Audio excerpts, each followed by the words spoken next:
प्रिय विद्यार्थियों, सुप्रभात।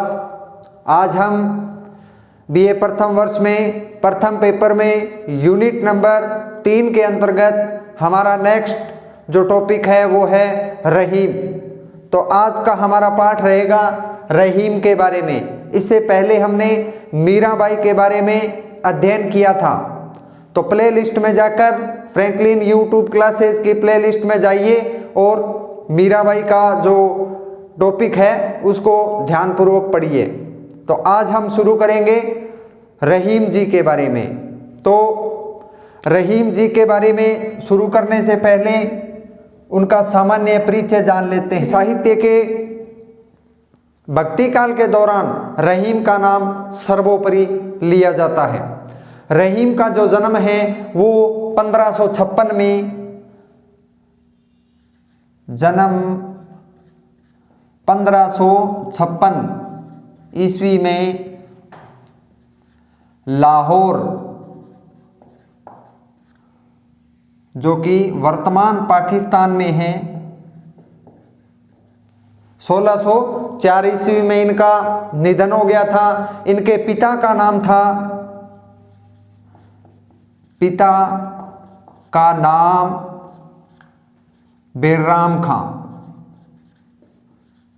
बैराम खां, जो कि अकबर के संरक्षक थे।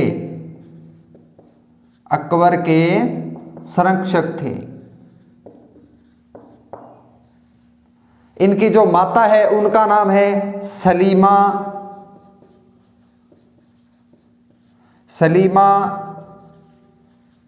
सुल्ताना बेगम। रहीम जी का पूरा नाम था अब्दुर रहीम खान ए खाना, इसका पूरा नाम था। रहीम जी जो हैं वो अकबर के नवरत्नों में शामिल थे। रहीम का पूरा नाम अब्दुर रहीम खान ए खाना था। इनका जन्म 1556 ईस्वी लाहौर पाकिस्तान में हुआ। इनका निधन 1604 ईस्वी में हुआ। पिता का नाम बैराम खान, जो कि अकबर के संरक्षक थे। माता का नाम सलीमा सुल्ताना बेगम था।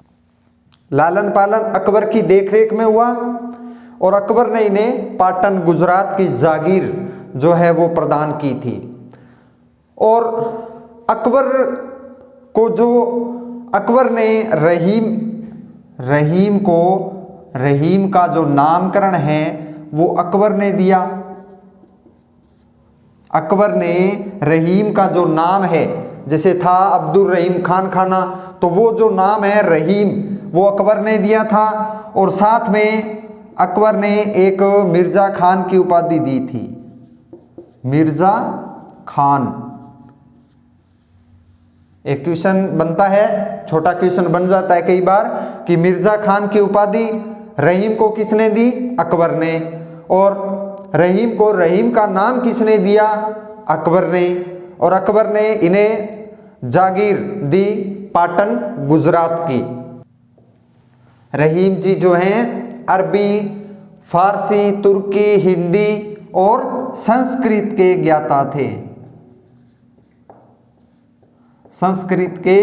ज्ञाता थे। यानी इतनी भाषाओं का इन्हें ज्ञान था, वो भली भांति इन भाषाओं को जानते थे। यानी वैष्णव भक्ति पर प्रभाव पड़ता है। वैष्णव भक्ति का प्रभाव है किन पर? रहीम जी पर। रहीम जी अवधी और ब्रिज दोनों भाषाओं में लिखते थे।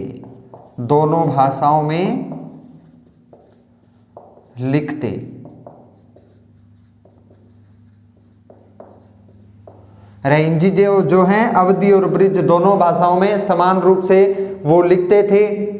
अब हम बात कर लेते हैं उनकी कुछ रचनाओं की।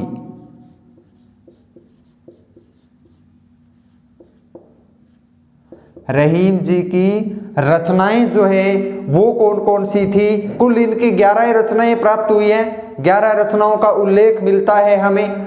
तो ये इनकी प्रमुख जो रचनाएं थी कौन कौन सी?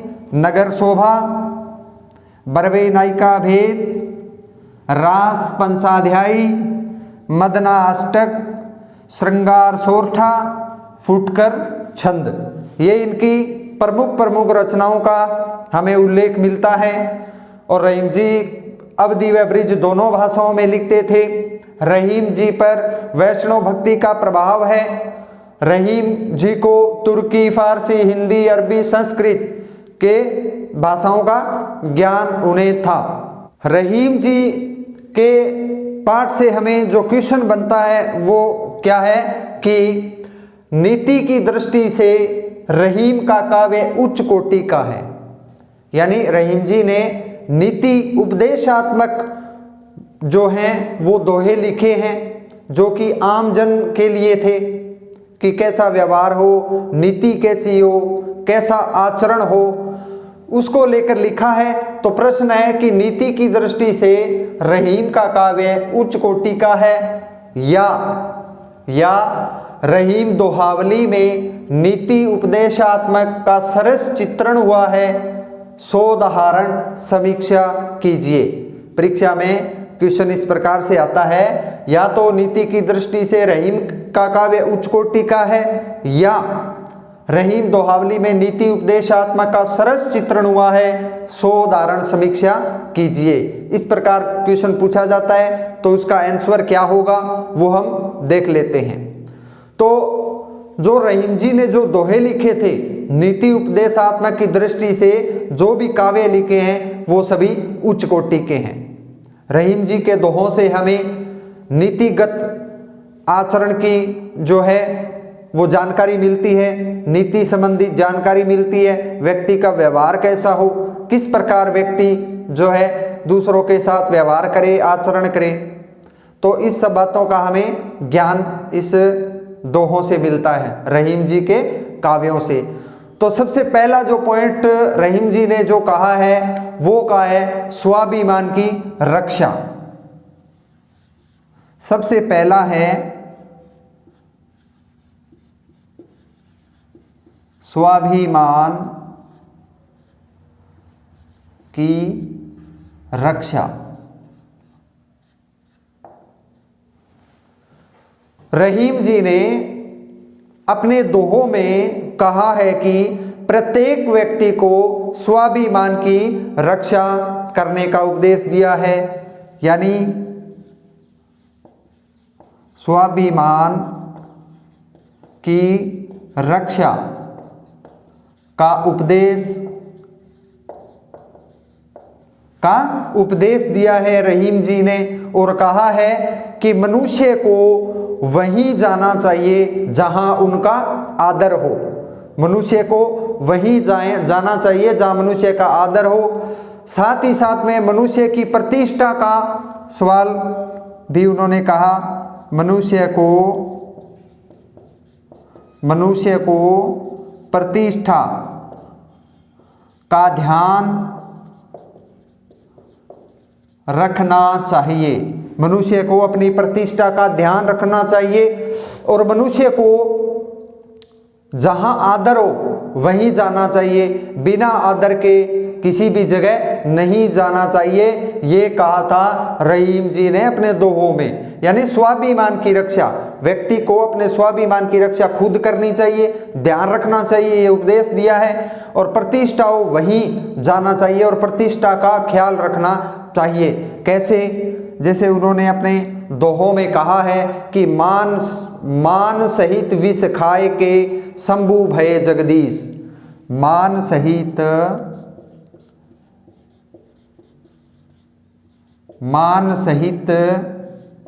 विष खाए के शंभु भये जगदीश। शंभु भये जगदीश। मान सहित विष खाए के शंभु भये जगदीश। बिना मान अमृत पियो। बिना मान अमृत पियो। राहु कटायो शीस। राहु कटायो शीस। अर्थात रहीम जी ने कहा है कि व्यक्ति को अपनी मान मर्यादा का पूरा ख्याल रखना चाहिए। इस दोहे में क्या कहा है कि मान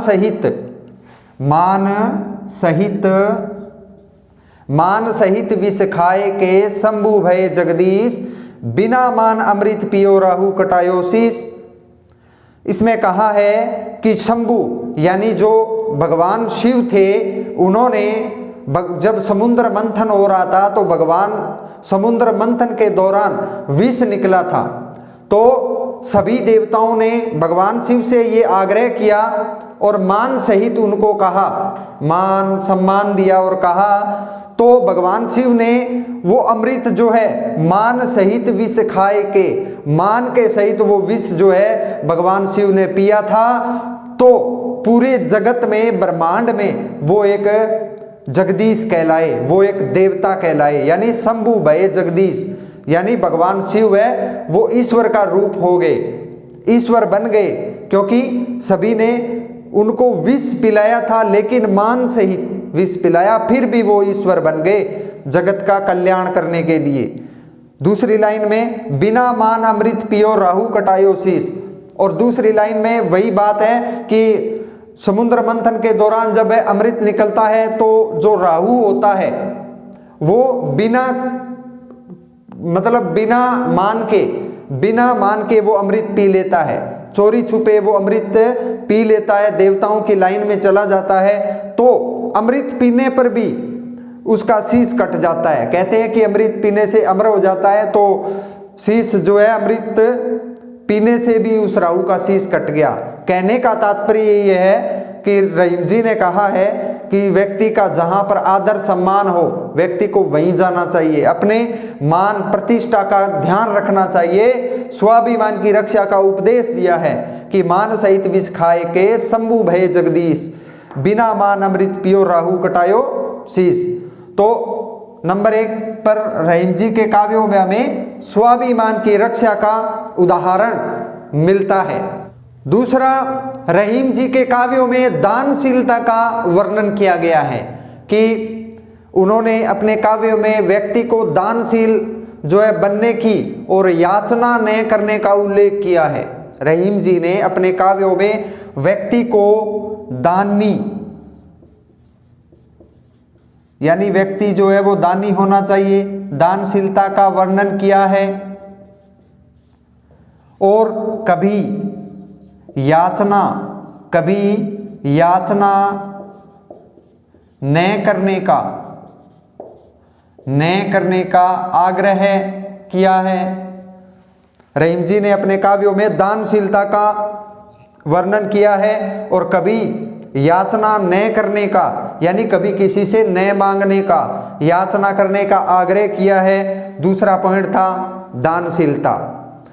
उन्होंने अपने काव्यों में इन बातों का अध्ययन किया है, करवाया है और उपदेश भी दिया है कि दानशीलता व्यक्ति को दानी होना चाहिए, दान करते रहना चाहिए और कभी याचना नहीं करनी चाहिए व्यक्ति को, ये उपदेश दिया है। और उन्होंने अपने काव्यों के जो उस उदाहरण स्वरूप कहा है वो देखें कि रहीमन वे नर मर चुके जे कहू मांगन जाई।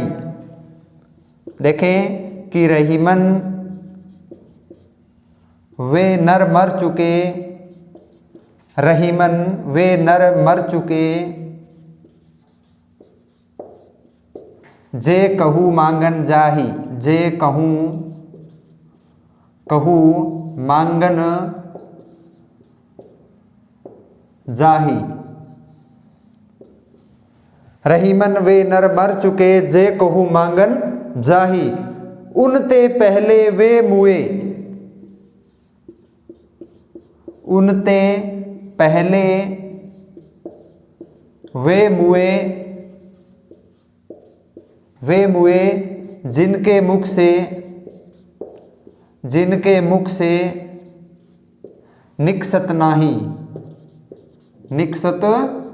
नाही।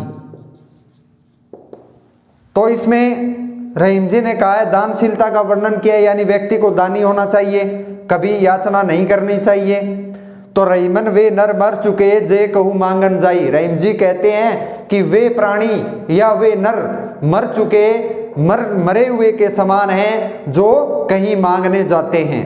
रहीम जी ने कहा है कि वे प्राणी या व्यक्ति मरे हुए के समान हैं जो कहीं मांगने जाते हैं, लेकिन उनते पहले वे मुए जिनके मुख से निकसत नहीं, और उनसे पहले वे नर मर चुके हैं जिनके मुख से निकलता है मेरे पास नहीं है। यानी कोई व्यक्ति है मांगने जाता है, रहीम जी के अनुसार वो मरा हुआ है जो मांगने जाता है, लेकिन वो उससे भी मर चुका है, मांगने जाता है और फिर भी उसके पास है, लेकिन वो कहता है मेरे पास नहीं है। यानी रहीमन वे नर मर चुके जे कहू मांगन जाही, उनते पहले वे मुए जिनके मुख से निकसत नहीं। तो रहीम जी ने देखो कितनी अच्छी बात कही है। और इनका दूसरा जो पॉइंट है वो है दानशीलता। पहला था स्वाभिमान की रक्षा, दूसरा है दानशीलता। इसके बाद हम बात करते हैं तीसरे की, मित्रता। बाद रहीम जी ने तीसरी बात बताई है मित्रता के बारे में। मित्रता, रहीम ने सच्चे मित्र का लक्षण क्या बताया, यानी इसमें अपने उपदेशों में सच्चे मित्र का लक्षण बताया, सच्चे मित्र का लक्षण बताया। एक तो उन्होंने अपने काव्य दोहों में सच्चे मित्र का लक्षण बताया, और उन्होंने कहा कि मित्रता का निर्वाह है, मित्रता का निर्वाह है करते रहना चाहिए, करते रहना चाहिए, चाहे भी कैसी भी परिस्थितियां आए। अपना जो मित्र है उस मित्र की मित्रता निभानी चाहिए। कहने का तात्पर्य है मित्रता निभानी चाहिए चाहे कैसी भी परिस्थिति हो। या तो मित्र बनाए न, और अगर मित्र बनाया तो मित्रता का निर्वाह करता रहना चाहिए। सच्चे मित्र का वही लक्षण होता है। और क्या बताया, जैसे उन्होंने कहा कि संपत्ति काल में मित्र तो सभी बनते हैं, मित्र तो सभी बनते हैं, लेकिन विपत्ति काल में कोई नहीं, विपत्ति काल में कोई नहीं। यानी रहीम जी ने क्या कहा कि संपत्ति काल में अगर व्यक्ति के पास धन दौलत है तब तो मित्र बहुत सारे बनते हैं, लेकिन उसी व्यक्ति पर जब कोई संकट आता है, जब कोई विपत्ति आती है तो सारे के सारे मित्र भाग जाते हैं, तब कोई मित्र नहीं बनता। तो रहीम जी ने क्या कहा कि संपत्ति काल में मित्र तो सभी बनते हैं लेकिन विपत्ति काल में नहीं। ऐसे आचरण करने वाले व्यक्ति को कभी मित्र नहीं बनाना चाहिए, और मित्रता का जो हर समय निर्वाह करे। जैसे हमें उदाहरण प्राचीन काल से मिलता है कृष्ण और सुदामा की मित्रता। कृष्ण सुदामा की जो मित्रता थी वो उदाहरण आज तक के इतिहास में ऐसा उदाहरण नहीं मिलता। कृष्ण और सुदामा की जो मित्रता थी, सच्चा निर्वाह किया था इन्होंने मित्रता का। तो संपत्ति काल में मित्र तो सभी बनते हैं लेकिन विपत्ति में कोई काम नहीं आता। ऐसी मित्रता नहीं करनी चाहिए, मित्रता का निर्वाह हमेशा करता रहना चाहिए। जैसे उन्होंने कहा है नियति कसोटी जे कसे, नियति कसोटी जे कसे तेही सांचे मीत, तेही सांचे मीत। अर्थात रहीम जी ने कहा है जो विपत्ति काल में जो नियति पर कसौटी पर खरा उतरता है वही असली मित्र होता है, वही सच्चा मित्र होता है जो उसकी विपत्ति काल में काम आए। तो तीसरा हमारा पॉइंट था मित्रता के बारे में। रहीम जी ने मित्रता के बारे में बहुत सारा बखान किया है। नियति कसोटी जे कसे ते ही सांचे मीत, तो मित्रता के ये लक्षण थे। इसके बाद रहीम जी ने नेक्स्ट क्या कहा कि संगति का फल, संगति का फल। रहीम जी ने कुसंगति से दूर रहने का उपदेश दिया।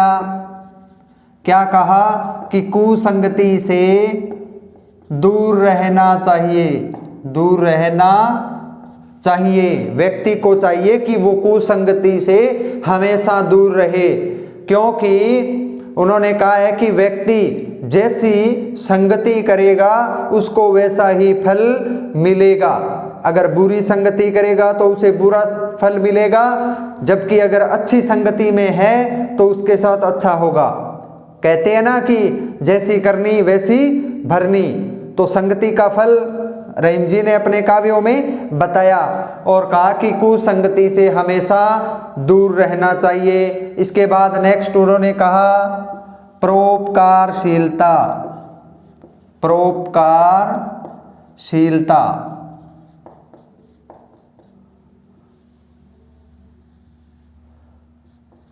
यानी व्यक्ति को मानव का सर्वश्रेष्ठ गुण बताया है परोपकारशीलता। मानव का सर्वश्रेष्ठ, मानव का श्रेष्ठ गुण कौन सा होना चाहिए? परोपकार, दूसरों की भलाई। अगर मैं इसका एक उदाहरण दूं कि इस ब्रह्मांड में, इस धरती पर सबसे ज़्यादा परोपकार कौन करता है, तो मेरे हिसाब से वो करता है, वो है वृक्ष। जो पेड़ पौधे होते हैं वो सबसे ज़्यादा परोपकार की भावना लिए होते हैं। उनके हिसाब से अमीर गरीब कोई नहीं है, कोई छोटा बड़ा नहीं है। चाहे उस जैसे ज्येष्ठ की गर्मी हो, लुएं चलती हो और वृक्ष हो, उस वृक्ष की छाया में चाहे कोई भी व्यक्ति जाए, मेरे हिसाब से वृक्ष से जो परोपकारी है वो कोई नहीं होता, दुनिया में कोई है ही नहीं। परोपकार अगर उदाहरण लें तो वृक्ष का सबसे बड़ा मिलता है। तो रहीम जी ने कहा है कि मानव का सर्वश्रेष्ठ जो गुण होता है वो परोपकारशीलता का होता है। और सर्वश्रेष्ठ गुण बताया है जो गरीबों, इन्होंने कहा है कि गरीबों, दुर्बल जो व्यक्ति हैं उन पर, जरूरतमंद जो हैं उन पर हमें दया करनी चाहिए। और जो दया करता है इन पर, गरीबों पर, दुर्लभों, जो दुर्बल होते हैं, दुर्लभ नहीं दुर्बल, दुर्बल कमजोर होते हैं और जिनको वास्तव में चाहिए उनकी इच्छा के अनुसार, तो वो परोपकारिता का सबसे बड़ा गुण माना जाता है रहीम जी के अनुसार। वही मानवता के सच्चे उपासक हैं। अगर मानवता है तो किन पर? गरीबों, जो दुर्बल हैं और जो इच्छित, जो वस्तु जिनको चाहिए, और परोपकारिता का, दानशीलता का ये जो गुण रखते हैं वही मानव क्या है? मानवता के सच्चे उपासक हैं। इसके बाद सज्जन प्रशंसा, सज्जन प्रशंसा। अब इन सज्जन प्रशंसा में रहीम जी ने क्या कहा है कि जो व्यक्ति सज्जन हैं, यानी सत्संगी व्यक्ति हैं, सज्जन पुरुष हैं, परोपकारी पुरुष हैं, उन व्यक्ति की हमेशा प्रशंसा करनी चाहिए। रहीम जी ने अपने काव्यों में ये जोर देकर कहा है कि जो सज्जन पुरुष होते हैं, जो अच्छे पुरुष होते हैं, उनकी हमेशा प्रशंसा करनी चाहिए। ये मानवता का सबसे बड़ा गुण होना चाहिए। इसके बाद उन्होंने कहा है विवेकशीलता, विवेकशीलता।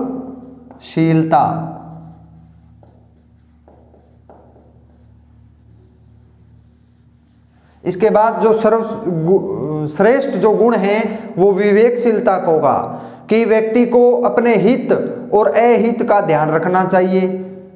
यानी जो व्यक्ति है उसको हित और अहित का चिंतन करना चाहिए, का ध्यान रखना चाहिए। और हित, दूसरे व्यक्तियों का भी साथ में हित और अहित सोचे, वही सर्वश्रेष्ठ पुरुष है। विवेकशीलता के बारे में इन्होंने कहा है। इसके बाद नेक्स्ट जो पॉइंट है वो है क्षमा सहिष्णुता, यानी व्यक्ति के अंदर क्षमा की भावना होनी चाहिए, सहिष्णुता की भावना होनी चाहिए, सभी के साथ समान व्यवहार करे और क्षमाशील व्यक्ति को होना चाहिए। जैसे उनका जो काव्य है उसमें कहा है उन्हें कि क्षमा बड़न को चाहिए, क्षमा बड़न को चाहिए, बड़न को चाहिए छोटन को उत्पात, छोटन को उत्पात। यानी व्यक्ति को क्षमाशील होना चाहिए, सहिष्णु प्रकार का भी होना चाहिए।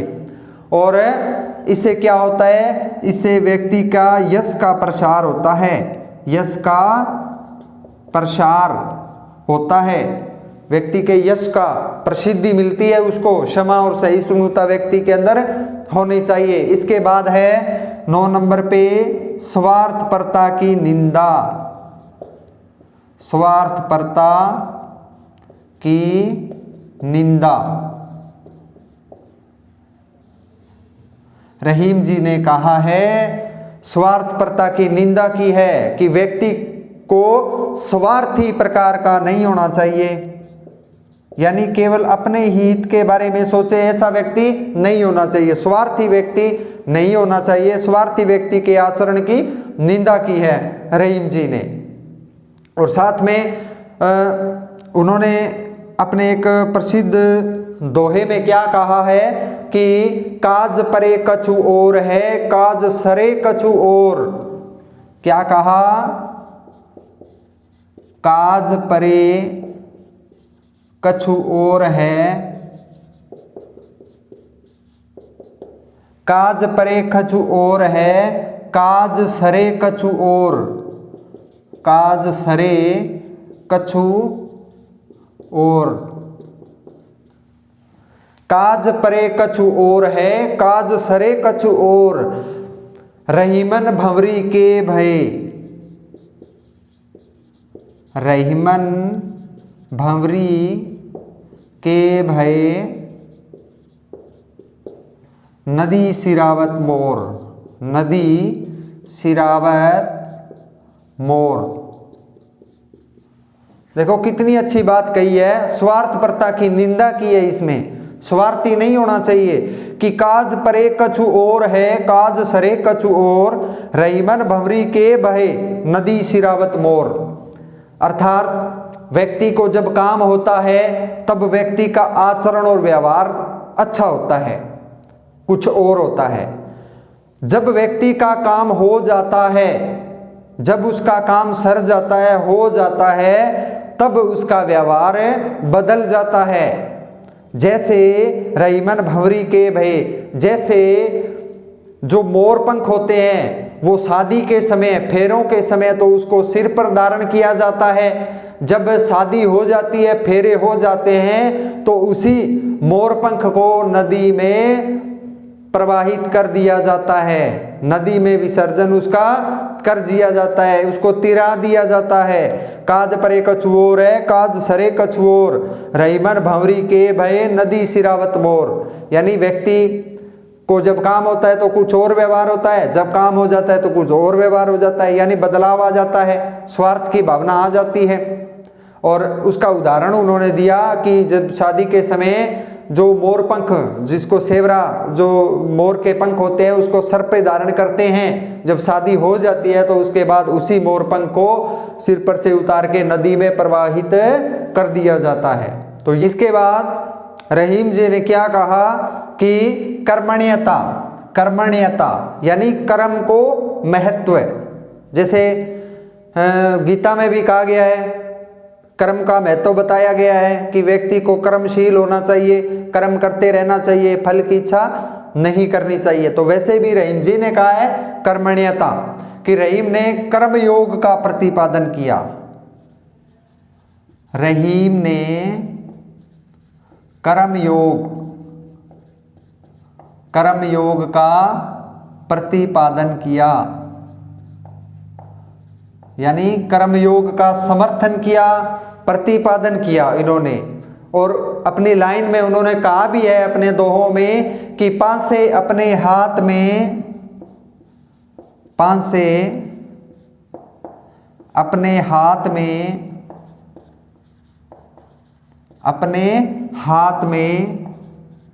दाँव न अपने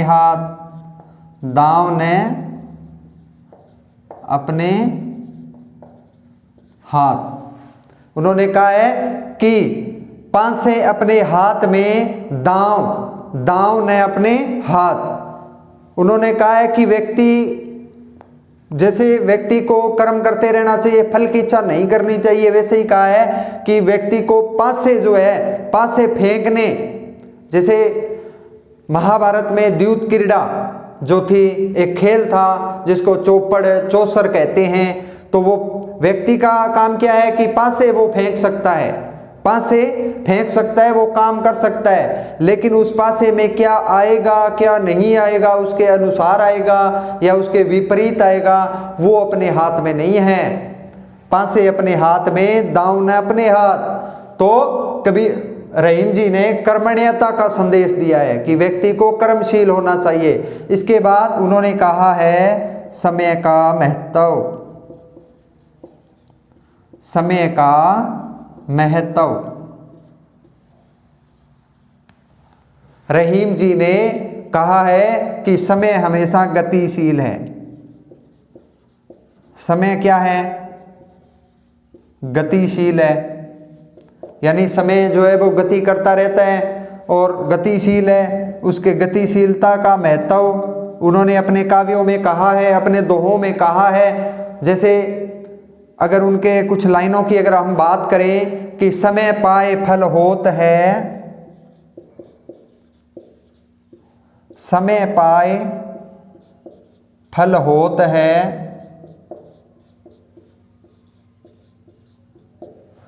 समय पाए फल होत है, समय पाए झरी जाए, समय पाए झरी जाए। समय पाए फल होत है, समय पाए झरी जाए। इसमें गतिशीलता का उन्होंने महत्व दिया है। तो कहा है कि समय आने पर ही फल, पेड़ पर जो पौधे पर जो फल है वो समय आने पर ही लगते हैं और समय आने पर ही वो झड़ भी जाते हैं। एक समय आता है कि उसमें फल लगते हैं पेड़ों पर और एक समय आता है वही जो फल हैं वो झड़ भी जाते हैं। तो समय की गतिशीलता, समय जो है वो निरंतर बढ़ता जा रहा है, समय रुकता नहीं है, समय बढ़ रहा है, ऐसा ही कहना है रहीम जी का। इसके बाद उन्होंने बहुत बड़ी बात कही, एक चापलूसों की निंदा की है उन्होंने। चापलूसों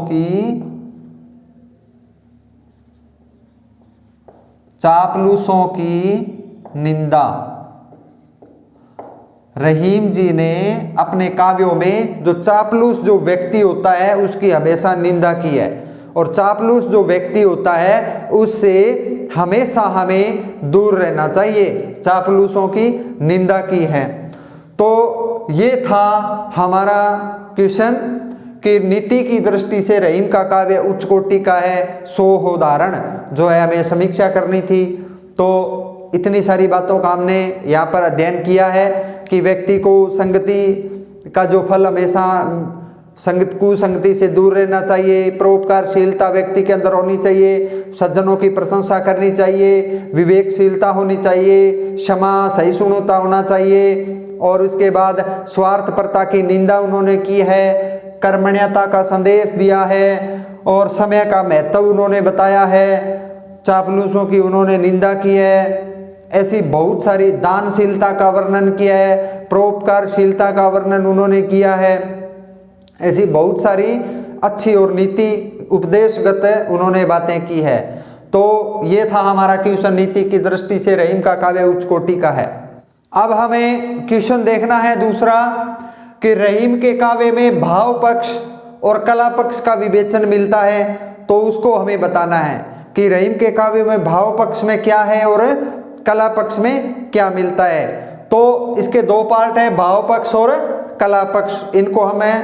इनको हमें एक साथ ही देखेंगे, तुलनात्मक रूप से एक साथ इनको देखेंगे। तो रहीम भाव पक्ष में क्या है कि रहीम के काव्य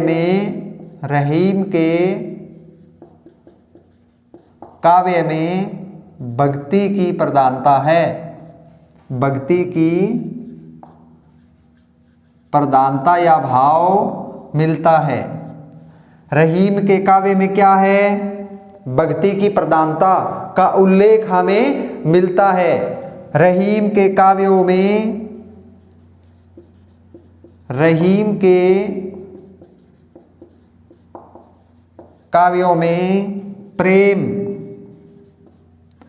प्रेमाशीलता का वर्णन भी मिलता है, प्रेम का वर्णन भी मिलता है, का उल्लेख भी मिलता है, प्रेमशीलता का। व्यवहार कुशलता का संदेश भी है, व्यवहार कुशलता का संदेश भी मिलता है, का उल्लेख मिलता है। किसका? व्यवहारशीलता का, आचरणता का। और रहीम के काव्य में लोकानुभूति का मिश्रण है। रहीम के काव्यों में लोकानुभूति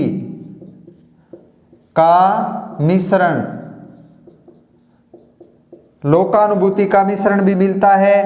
यानी रहीम जी ने अपने काव्यों में उसी का वर्णन किया है जो उस समय उन्होंने समाज में देखा, लोक में देखा, क्या व्यवहार था लोगों का, उसे कहते हैं लोकानुभूति। यानी लोगों में जाकर अनुभूति का विषय, उनकी भावनाएं, आचरण उनको देखना और अपने काव्यों में ज्यों का त्यों उतार देना, और फिर उससे जो उपदेश दिए उन्होंने, तो लोकानुभूति का मिश्रण भी मिलता है उनके काव्यों में। उनको काव्यों में भगत अनन्यता हुई है, भगत अनन्यता की भावना का मिश्रण भी है। यानी भक्ति की भावना भी उसके काव्यों में है। उनके काव्यों में श्रृंगार का वर्णन भी मिलता है। रहीम के काव्यों में श्रृंगार का वर्णन भी मिलता है। सदाचरणशीलता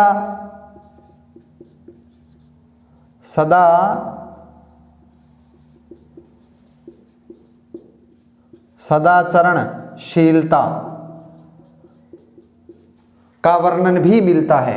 तो ये थी रहीम के काव्यों में भाव पक्ष।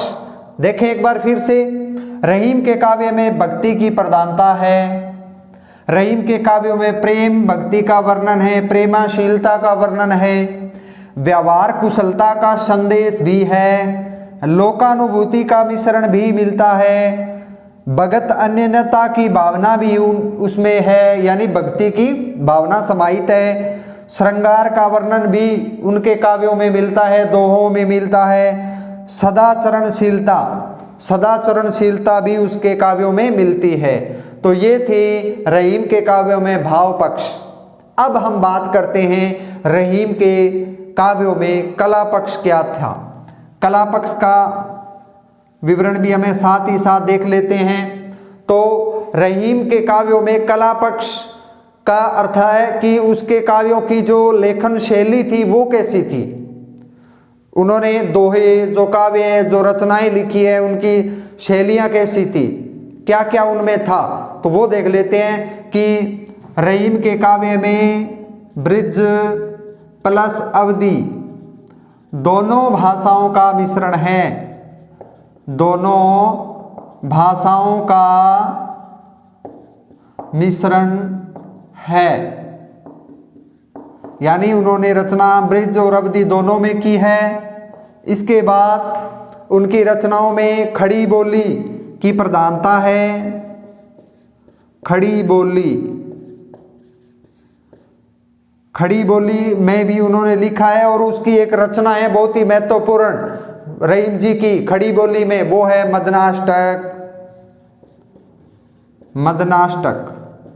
रहीम जी की जो मदनाष्टक जो रचना है वो खड़ी बोली की रचना मानी जाती है। इसके बाद उन्होंने छंदों का प्रयोग किया, छंद विधान भी था उनके काव्यों दोहों में, और कौन कौन से छंदों का प्रयोग किया, जैसे सवैया, सवैया है, गणाक्षरी है, पद हैं, सवैया, गणाक्षरी, पद हैं और छप्पे हैं। छप्पे,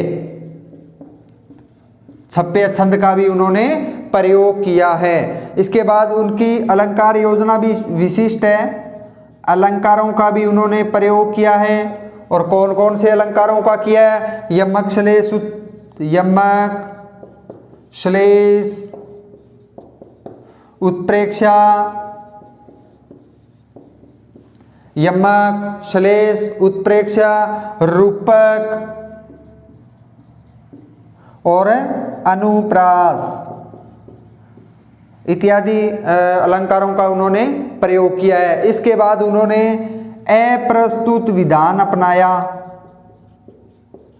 अप्रस्तुत विधान, यानी उनके काव्यों में प्रस्तुत और अप्रस्तुत के माध्यम से प्रतीकों को विधान बनाया। तो अप्रस्तुत विधान उन्होंने अपनाया था रहीम जी ने, पारिभाषिक और आध्यात्मिक प्रतीकों को अपनाया। पारिभाषिक, पारिभाषिक, आध्यात्मिक, आध्यात्मिक प्रतीकों को माध्यम बनाया। तो कला पक्ष में एक बार फिर से देखें कि ब्रिज और अवधी दोनों भाषाओं का मिश्रण मिलता है। खड़ी बोली मदनाष्टक की रचना है पहली। छंद विधान में सवैया, गणाक्षरी, पद, छप्पे का प्रयोग किया है। अलंकार में यमक, श्लेष, उत्प्रेक्षा, रूपक, अनुप्रास का प्रयोग किया है अपने काव्यों में रहीम जी ने। अप्रस्तुत विधान को माध्यम बनाया, कैसे, पारिभाषिक और आध्यात्मिक प्रतीकों को अपनाया उन्होंने। तो प्रिय विद्यार्थियों, ये था हमारा रहीम जी के बारे में सामान्य परिचय, उनके नीतिगत दोहे, साथ में भाव पक्ष और कला पक्ष। आज का हमारा जो चैप्टर है वो पूर्ण होता है। धन्यवाद।